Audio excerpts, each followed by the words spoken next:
Hey there, Missy's not feeling too well, so I'm going to be reading the script that I wrote for her to read. So I apologise for my voice in advance. G'day, and welcome to another quick spoiler-free review, where we tell you the information you need without telling you anything at all. Missy here, that's her part. Missy here. I personally watched Kane play this game, but since I didn't play, I'm recounting Kane's review to you all, in his words. Enjoy! Move over MCU's Kevin Feige? Let's take a look at the man that brought us the most ambitious crossover in media history. I've heard the name Tetsuya Nomura thrown around in the gaming world many times, but like most people, didn't think much about it. But I've been looking at this man's work for years. He's the character designer for such high-profile games like Parasite Eve and The Bouncer. I'm not even joking, I fucking love The Bouncer. And some smaller stuff like Final Fantasy VII and most of the Final Fantasy series. Kingdom Hearts was actually his director's debut. And a fun fact, this game was literally pitched in an elevator when Square and Disney previously worked in the same building in Japan. What a fucking convoluted elevator ride that must have been. Disney, wait up! Oh, hi Square. What floor? Oh, why'd you click all of them? I have an idea. Where to start with Kingdom Hearts? That's a serious question. When you have to look up which one to play first, because there are 10 games remastered and shoved into 10 different collections, released over 10 systems, you know you're in for a treat. In Kingdom Hearts, you've got a few original characters who look like good guy dolls, Chucky, Final Fantasy characters who look like taller but still creepier good guy dolls, and Disney characters who look straight up like soulless dolls. If they just got rid of the bags under these kids' eyes and the original Sonic movie trailer teeth, they would look fine. Once you learn to live with the constant fear, you can enjoy the fairly clean art design. The characters are unique and stand out from one another.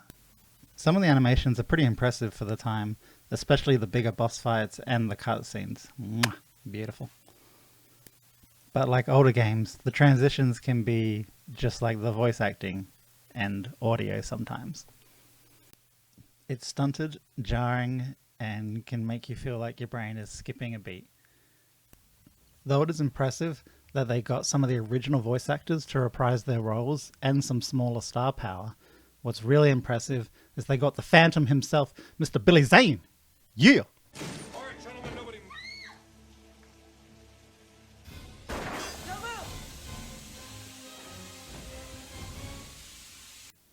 Sorry, I got a little bit enthusiastic about Billy Zane. More enthusiasm in that than in most of the voice acting in this game. Oof! There were multiple songs from the Disney movies, which is a fun little touch. However, hearing the snippet of the same song repeated itself every 20 seconds had my wife giving me excessive encouragement to finish the level faster. She even googled walkthroughs and advice to help when I got stuck. To this day, the popular Disney movie songs trigger a rage in her so terrifying that I dare not watch any of the classic films while she is home. This is only a slight exaggeration. Wife be angry, yo. Alright, she put that in. What the fuck? Controlling the camera in Kingdom Hearts makes all the boss fights feel like child's play. The input latency felt like the signal had to go to 2002 and back before it even registered.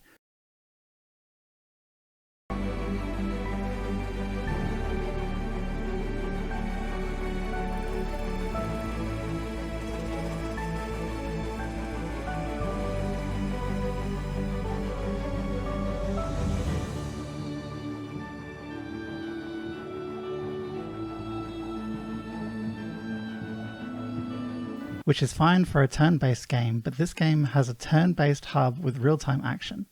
Cross that with 3D platforming and mini-games, and what, my god, what beautiful chaos it is. I couldn't spoil the story even if I wanted to. All you need to know is you go on an adventure with Final Fantasy and Disney characters, and it's confusing.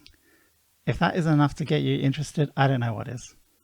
I went into Kingdom Hearts hearing about how weird it was and how passionate the fan base is. Even after all this time. I missed it when it first came out, but $17 for the collection had me questioning whether I should jump in. The game is clunky and dated. It gets you walking around in circles for ages just because you didn't click an NPC's dialogue one more time to trigger an event. It also has one of the craziest difficulty spikes I've ever experienced in a game before. It might be the Stockholm Syndrome talking, but after 15 hours, I've grown to appreciate and respect what Kingdom Hearts was for the time. I was almost willing to go back and get all the collectibles that I'd missed, but then I looked into the mirror and my dead-eyed reflection said to me, and that means, pain is inevitable, but suffering is a choice. Do you really want to do this? I smiled back at me and said, let's compromise. As Commander Peter Quincy Taggart once said, No, never give up, never surrender. and now I'm starting Kingdom Hearts Chain of Memories. Woo! Let's go, baby. If you enjoyed this video, check us a like.